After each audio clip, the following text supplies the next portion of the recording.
साल 2017 में यूपी के उन्नाव रेप केस में कुलदीप सिंह सेंगर को दिल्ली हाईकोर्ट से जमानत मिलने के बाद पीड़ित परिवार सुप्रीम कोर्ट पहुंच गया। पीड़ित लड़की की मां हाईकोर्ट के फैसले के खिलाफ सुप्रीम कोर्ट में अपील करने पहुंच गई। इससे पहले हाईकोर्ट ने पॉक्सो केस में शर्तों के साथ पूर्व बीजेपी विधायक कुलदीप सिंह सेंगर को जमानत देने का फैसला सुनाया था। हालांकि कुलदीप सिंह सेंगर को अब भी जेल में ही रहना होगा, क्योंकि रेप पीड़िता के पिता की हत्या के मामले में भी उन्हें 10 साल की सजा हुई थी। लेकिन पॉक्सो केस में हाईकोर्ट से जमानत का फैसला आने के बाद पीड़ित लड़की की मां ने अपना गुस्सा निकाला। कुलदीप विधायक को उसको बेल मिल गई सर, उसको बेल नहीं मिलना चाहिए, तभी हमको सुप्रीम कोर्ट से न्याय मिलेगा। हमको सुप्रीम कोर्ट ने यहाँ तक का लाया, हमको भरोसा है कि हमको सुप्रीम कोर्ट ने न्याय हमको मिलेगी। सुप्रीम कोर्ट से हमको भरोसा है। पीड़ित परिवार ने हाईकोर्ट के फैसले को सुप्रीम कोर्ट में चुनौती दे दी और सुप्रीम कोर्ट से न्याय की गुहार लगाई। करीब 8 साल से इंसाफ की लड़ाई लड़ रही पीड़ित लड़की की मां हाईकोर्ट के फैसले पर बुरी तरह भड़क गईं और उन्होंने यह दावा कर दिया कि कुलदीप सिंह सेंगर को जमानत दिए जाने से उनकी बेटी की जान खतरे में पड़ सकती है। मेरे पति के भरे हुए खून के कपड़े देख देख के जज साहब ने, धर्मेंद्र शर्मा जज ने हमको न्याय दिया। हम नहीं जानते थे, हमको हाई कोर्ट ने हमको ऐसे कर पाएगी, मेरे बच्चे के जान के लिए खतरा कर देंगे दो जज। पीड़ित लड़की की मां ने नाराजगी जाहिर करते हुए ये तक कह दिया कि उनको हाई कोर्ट पर भरोसा ही नहीं रहा। हमको सुप्रीम कोर्ट पर भरोसा है, हमको हाई कोर्ट पर भरोसा नहीं है, हमको न्याय चाहिए। पीड़ित लड़की ने भी इस फैसले पर सवाल उठाए। उन्होंने अपनी और अपने परिवार की सुरक्षा को लेकर चिंता जताई और हाईकोर्ट से अपने फैसले पर दोबारा विचार करने की मांग की। उन्नाव रेप केस में ट्रायल कोर्ट से पूर्व बीजेपी विधायक कुलदीप सिंह सेंगर को साल 2019 में उम्र कैद की सजा सुनाई गई थी, लेकिन करीब 7 साल की सजा के बाद दिल्ली हाईकोर्ट ने कुलदीप सिंह सेंगर को शर्तों के साथ जमानत देने का फैसला सुना दिया। जस्टिस सुब्रमण्यम प्रसाद और हरीश वैद्यनाथन शंकर की बेंच ने सेंगर की सजा को सुनवाई पूरी होने तक रद्द कर दिया। कोर्ट के आदेश के मुताबिक पूर्व विधायक कुलदीप सिंह सेंगर को पॉक्सो एक्ट की धारा 5 के तहत पब्लिक सर्वेंट के तौर पर कैटेगराइज नहीं किया जा सकता। कोर्ट ने टिप्पणी की कि सेंगर पॉक्सो एक्ट की धारा 5 के तहत पहले से निर्धारित कैटेगरी के दायरे में नहीं आते, और ऐसा इसलिए क्योंकि वो किसी सरकारी पद पर नहीं थे, इसलिए उन्हें पब्लिक सर्वेंट वाली कैटेगरी से बाहर माना गया। कोर्ट के आदेश के मुताबिक पॉक्सो की धारा 4 के तहत किसी व्यक्ति को दी जाने वाली न्यूनतम सजा 7 साल है, जिसे कुलदीप सिंह सेंगर पहले ही भुगत चुके हैं।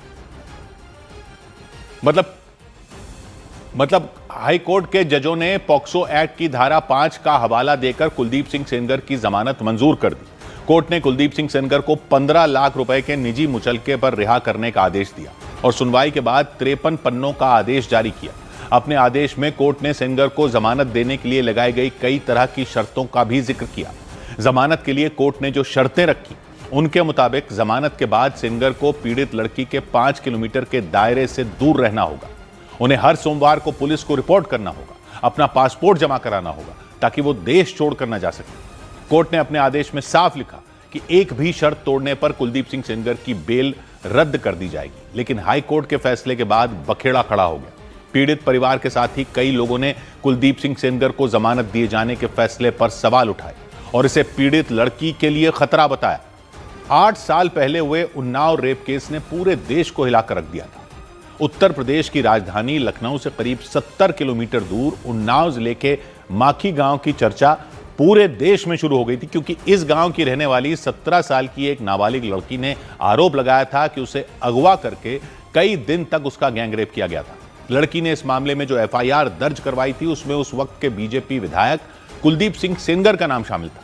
साल 2017 में सेंगर ने बीजेपी की टिकट पर उन्नाव की बांगरमऊ विधानसभा सीट से चुनाव जीता था, लेकिन चुनाव जीतकर विधायक बनने के कुछ ही महीने बाद कुलदीप सिंह सेंगर पर पीड़ित लड़की ने अगवा करके गैंगरेप करने का आरोप लगा दिया था। पीड़ित लड़की की तरफ से दर्ज एफआईआर के मुताबिक 4 जून 2017 को विधायक कुलदीप सिंह सेंगर ने उसे नौकरी दिलाने का झांसा देकर अपने घर बुलाया था और वहीं पर उसका रेप किया गया था।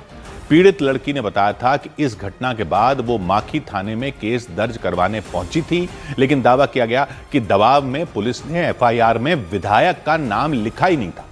22 जुलाई 2017 को पीड़ित लड़की ने प्रधानमंत्री और मुख्यमंत्री को चिट्ठी लिखकर इंसाफ की गुहार लगाई थी। फिर 30 अक्टूबर 2017 को विधायक की तरफ से पीड़ित और उसके परिवार के खिलाफ माखी थाने में मानहानि का मुकदमा दर्ज कराया गया था। दोनों पक्षों की तरफ से मुकदमेबाजी और कानूनी लड़ाई शुरू हो गई थी। इसी दौरान 2018 आया। 3 अप्रैल 2018 को कुलदीप सिंह सेनगर के भाई अतुल सिंह सेनगर पर पीड़ित लड़की के पिता पर जानलेवा हमला करने का आरोप लगाया गया और मामला एक बार फिर थाने तक पहुंच गया था। लेकिन पीड़ित परिवार के वकील के मुताबिक उस मामले में भी पुलिस ने दबाव में आकर पीड़ित के पिता के खिलाफ ही गंभीर धाराओं में रिपोर्ट दर्ज कर उन्हें जेल भेज दिया था। यानी दोनों परिवारों के बीच लड़ाई और ज्यादा उलझती चली गई। इसी दौरान 9 अप्रैल 2018 को जेल में पीड़ित लड़की के पिता की हालत बिगड़ गई थी और उन्नाव जिला अस्पताल में उन्होंने दम तोड़ दिया था। इसके बाद पीड़ित लड़की ने आरोप लगाया था कि पुलिस वालों ने टॉर्चर करके उनके पिता की हत्या कर दी और उसी टॉर्चर से उनके पिता की मौत हुई। इस घटना के बाद तो कोहराम मच गया। उत्तर प्रदेश ही नहीं बल्कि पूरे देश में उन्नाव रेप केस और पीड़ित लड़की के पिता की मौत के मामले की चर्चा शुरू हो गई थी। मामले ने तूल पकड़ा तो जांच की जिम्मेदारी सीबीआई को सौंप दी गई और सीबीआई ने पूरे मामले की नए सिरे से जांच शुरू कर दी थी। सीबीआई ने बीजेपी के तब के विधायक कुलदीप सिंह सेनगर के ऊपर लगे रेप केस और पीड़ित लड़की के पिता की मौत के मामले को जोड़कर छानबीन शुरू की और सबूत इकट्ठा करने शुरू कर दिए थे। काफी छानबीन के बाद 13 अप्रैल 2018 को सीबीआई ने सुबह 4 बजे रेप मामले में आरोपी बीजेपी विधायक कुलदीप सिंह सेनगर को हिरासत में ले लिया था। सीबीआई ने 4 महीने बाद 11 जुलाई 2018 को दुष्कर्म मामले में चार्जशीट दायर की थी, जिसमें कुलदीप सिंह सेनगर, उनके भाई अतुल सिंह और 5 अन्य लोगों को आरोपी बनाया गया था। मामला कोर्ट में पहुंचा, लेकिन ट्रायल कोर्ट में सुनवाई के दौरान पीड़ित परिवार के साथ जो घटनाएं हुई उन्होंने इस मामले में नया मोड़ ला दिया, क्योंकि रेप मामले में आरोपी बन चुके विधायक कुलदीप सिंह सेनगर और उनके भाई के जेल में बंद रहने के दौरान भी पीड़ित परिवार पर हमले नहीं रुके थे और यहां तक कि पीड़ित परिवार ने आरोप लगाया कि केस वापस लेने के लिए उन पर लगातार दबाव बनाया जाता रहा, धमकियां भी दी गई थी। लेकिन साल 2019 में मामला और भी भयावह मोड़ पर पहुंच गया था। 4 जुलाई 2019 को पीड़ित के चाचा को 19 साल पुराने एक मामले में कोर्ट ने 10 साल की सजा सुना दी थी। उन्हें रायबरेली की जेल में बंद कर दिया गया था। पीड़ित लड़की अपने वकील के साथ रायबरेली जेल में बंद अपने चाचा से मिलने जा रही थी, तभी रास्ते में एक तेज रफ्तार ट्रक ने उनकी कार को टक्कर मार दी थी। हादसे में पीड़ित लड़की गंभीर रूप से घायल हो गई थी और उसकी एक चाची और एक मौसी की मौत हो गई थी। शुरू में इसे सड़क दुर्घटना बताया गया था, बाद में जांच में सामने आया कि यह हमला साजिश के तहत करवाया गया। मतलब यह कि पीड़ित लड़की की तरफ से केस दर्ज करवाने के कुछ ही महीनों के बाद जेल में संदिग्ध हालात में उसके पिता की मौत हुई। इसके बाद रेप केस के एक गवाह की भी संदिग्ध परिस्थितियों में मौत हो गई। फिर खुद पीड़ित को ट्रक से कुचलने की कोशिश की गई और इस सब का आरोप जेल में बंद कुलदीप सिंह सेनगर पर लगाया गया था। पीड़ित लड़की ने 12 जुलाई 2019 को उस वक्त के चीफ जस्टिस को चिट्ठी लिखकर आरोपी विधायक से पूरे परिवार को जान का खतरा बताया था और सुरक्षा की गुहार लगाई थी, क्योंकि सड़क हादसे में जान गंवाने वाली उसकी चाची भी रेप केस की अहम गवाह थी। सुप्रीम कोर्ट के आदेश पर पीड़ित परिवार को सीआरपीएफ की सुरक्षा दी गई थी। इतना ही नहीं, कोर्ट ने केस को यूपी से दिल्ली ट्रांसफर करने का भी आदेश दे दिया था। दिल्ली की ट्रायल कोर्ट में लंबी सुनवाई के बाद कुलदीप सिंह सेनगर को 16 दिसंबर 2019 को आजीवन कारावास और 25 लाख जुर्माना भरने की सजा सुनाई गई थी। और इस सब के बीच उन्नाव रेप पीड़ित और उनकी मां ने दिल्ली पुलिस पर सुरक्षा देने के बहाने जबरदस्ती धरने से उठाने और साथ ले जाने का आरोप लगाया। आरोप यह भी लगा कि पुलिस ने रेप पीड़ित की मां को बीच सड़क पर फेंक दिया, उनकी लड़की को अपने साथ लेकर चली गई।